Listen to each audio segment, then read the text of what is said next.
guys? Welcome back to Video Game Book Club. Hello. I'm Daniel, and this is Clay. Yes. And if you watched our last video, Luigi's Mansion, you should go watch it again. And if you haven't, you probably live in Germany. What? Yeah, our last video was blocked in Germany. Awesome! Yeah, so, neat!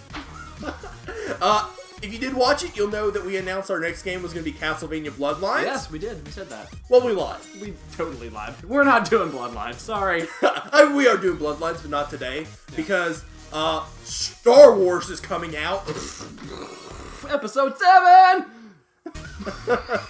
So to celebrate, we actually did a playthrough together of Super Star Wars on the SNES. Yes. I was super excited about this game because I'm a super Star Wars super fan. Of the Super Nintendo. And of the Super Nintendo. Super fan of that too. So, Super. Let's go!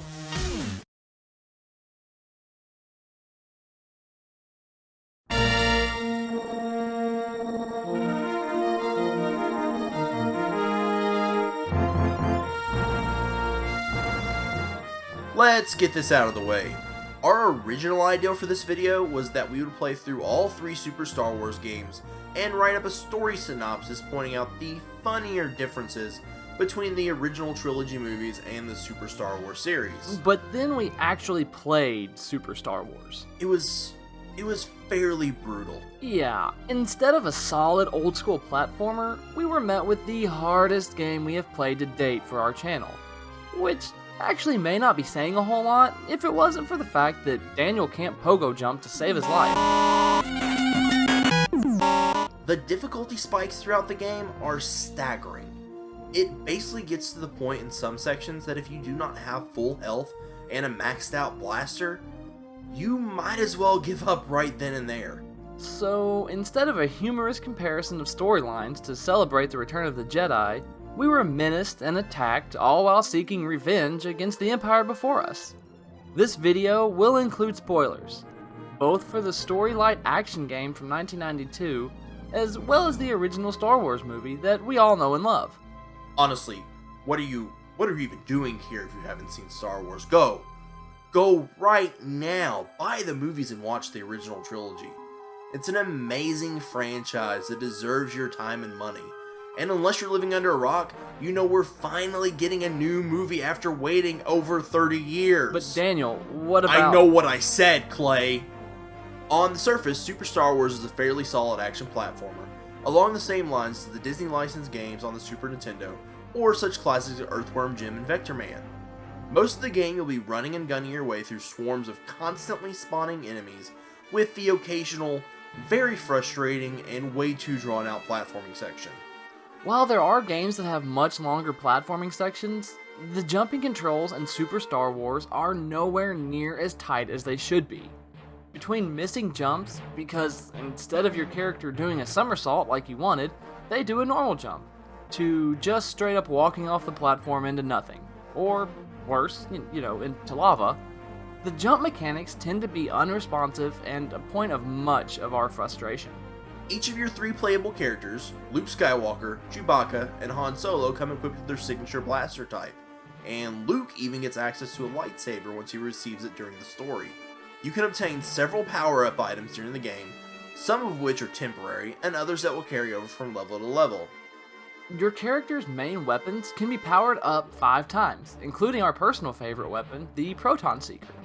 On most early levels, this gun basically makes everything go away, as it seeks out and destroys all enemies both on and off screen. You may be tempted to avoid other power-ups because of the Seeker's usefulness, but trust us when we say you will get to a point where the boss creatures become way too much for even the Seeker to handle. There are a couple of boss fights that play much more like battles of attrition, where you trade blow for blow and bolt for bolt. You are going to want to upgrade all the way to the Plasma Wave Blaster to take them down, before they can end a playthrough early. On top of your blaster power-ups, you can obtain temporary invincibility by picking up shields, thermal detonators to clear the screen of enemies, small and big hearts that restore health, a clock to add more time, Darth Vader's head, which acts as a temporary points multiplier, extra lives that come in the form of your character's head, and hell swords. which add a big heart's worth of life to your life bar, but only for the level you're currently on. The idea behind that is super dumb. You get these power-ups to extend your life, and it resets every single level. So I hope you get them from enemies again so you can have more health for the boss at the end of whatever level you're on. I'm just saying that if your weapon power-ups follow you through the game until you die, then so should your health. I mean, look how long our lightsaber is. It has engorged itself as we have murdered wild animals, stormtroopers, Jawas, and innocent bar patrons, and we deserve to keep it so we can show its girth to everyone. There are a couple of Mode 7 heavy levels throughout the game, including a couple driving Luke's land speeder, as well as the attack on the Death Star. Ignoring the jumping issues, the gunplay is strong, and while there's some super cheap hits here and there, most of the action parts of Super Star Wars are a lot of fun. With the gameplay and power-ups out of the way, let's go ahead and do a rundown of the Super Star Wars story.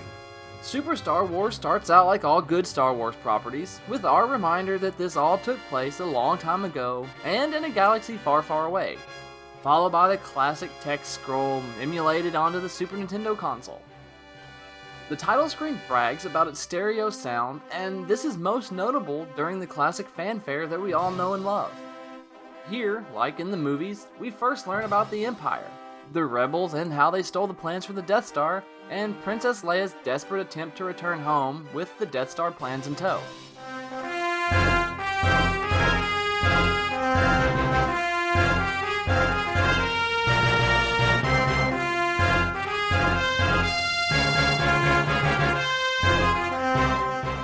You gain control of Luke Skywalker while he traverses the nightmare hellscape of Tatooine.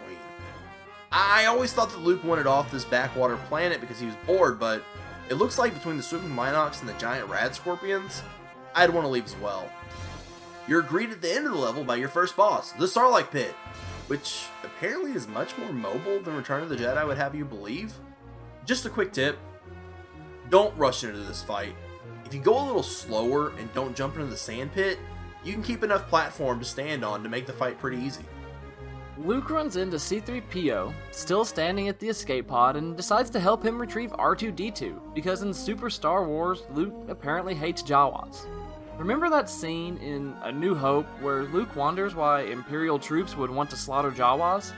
Well, in Super Star Wars, Luke goes on a murderous rampage, killing them all himself in not one, not two, but at least 4 levels.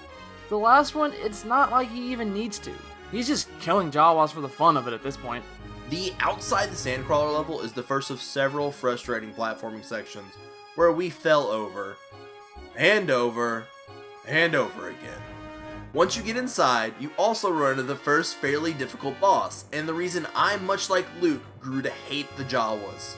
This stupid piece of bantha poodoo will try his best to either kill you by spitting lava on you, or by using that lava to push you into other lava. Either way, you'll die. And you'll die. And you'll keep on dying until you get that final lucky hit in and rescue R2. Every time you die in the game, you start the level over again without any power-ups, losing both your health swords and any weapon power-ups you may have obtained in the level or brought with you from the previous levels. Your limited life pool, along with the limited continues, will throw you abruptly back to the 90s when you get all the way to the end of the game and die in the Death Star Trench.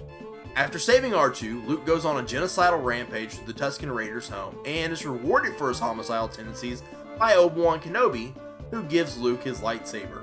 Gotta be honest though, it doesn't seem to be super useful. You even get to kill some banthas and a giant Wampa Rat. No wonder you were able to bullseye Wampa Rats in your T-16 in Beggar's Canyon, Luke. The thing is huge. You owe that other pilot in the briefing room an apology. With the droids, Obi-Wan, and a lightsaber in tow, Luke gets one final Jawa slaughter out of the way on the drive to Mos Eisley, where he is introduced to Han and Chewie. We tried one level each as the characters, and honestly, we didn't enjoy it. Chewie is cool as always, but Han looks really stupid, constantly leaning forward to shoot his gun like he's trying to see the bottom line on the eye test chart. Also, I no longer care who shot first, now that I know Chewie killed everyone else in the bar that wasn't Greedo. Before you leave Tatooine, 10 levels into the game, you get to fight the first boss that actually takes strategy, and guess what? I beat it. Yeah, that's right. The great and mighty Clay handed me the controller more times than I think he'd like to admit during our playthrough. I might not be able to beat the introductory level to a Mega Man game, any Mega Man game, but I got the skills when it comes to Super Star Wars. I think you meant to say that you have luck. Because your success was from getting luck on bosses. For example, after you leave Tatooine, you go through the Death Star, eventually fighting the love child of ED-209 from RoboCop, and the Frog Zoid from the Power Rangers movie. You tried and tried to kill it, and what finally happened to give you the win? He just kept shooting over me. But come on, can I just have this one game, man? No, you have to earn it first. So you go through a couple of levels in the Death Star. Obi-Wan meets his sad fate, and the survivors, including the rescued princess, escape to the planet Yavin, where you quickly join the attack on the Death Star. This level is the game's use of Mode 7 at its worst. Everything is gray. You're gray. The TIE fighters are gray. The Death Star below you is gray. And the towers that appear out of nowhere and kill you, you guessed it, they're gray. Your ship controls horribly, and you will lose all of your progress because of this. Also, it made Clay feel sick. Honestly, I did not think I was going to make it through that. Once you kill 20 TIEs and 20 towers, you begin the famous Death Star trench run, and this level can go straight to hell.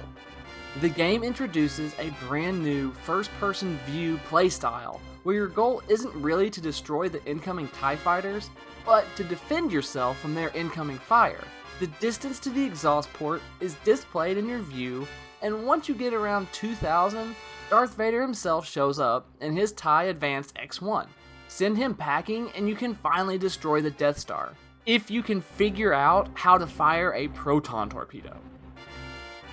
If you can't figure it out, you get to do the last 2 levels all over again.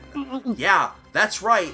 20 more TIEs, 20 more towers, and another trench run so you can defeat Vader and frantically yell at your best friend to try all the buttons in a desperate attempt to finally finish this game before we lose all our lives and have to begin all over again. Oh, yeah, and in case you were wondering, Daniel really was yelling at me, and it turned out the proton torpedoes are fired with the R button. A button that at no point in our playthrough we used for anything. But, you know, it's totally cool to add a new game mechanic at literally the last seconds of the game. We totally aren't bitter about having to do it all over again. We totally don't hold it against LucasArts. And we totally didn't yell "F you" to every single name we saw in the credits. Totally. Yeah, we did. We totally did.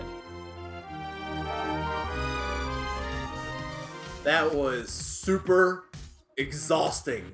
Rough as can be. Everyone who worked on that game can go to super hell. Straight to super hell. I mean, don't get me wrong, it was super fun. Oh, I enjoyed until it. it got super hard. Super quick.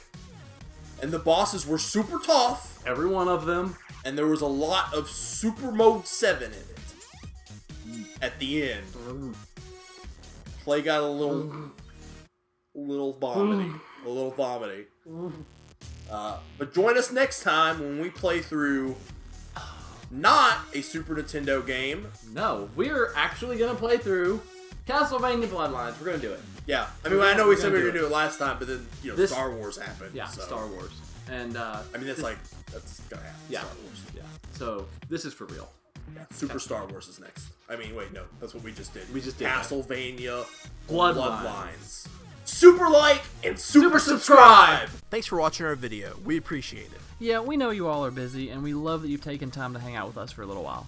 While you're here, why don't you check out some of our other videos we've made? You kind of owe us now. And we have a website that you can browse through too, if you want to. You can also check us out on Twitter and Facebook. All those links are right here, so it's easy. If you want to see more stuff from us, go ahead and subscribe if you haven't already, and also leave this video a big thumbs up. That would be super awesome. Well, until next time, take care everyone.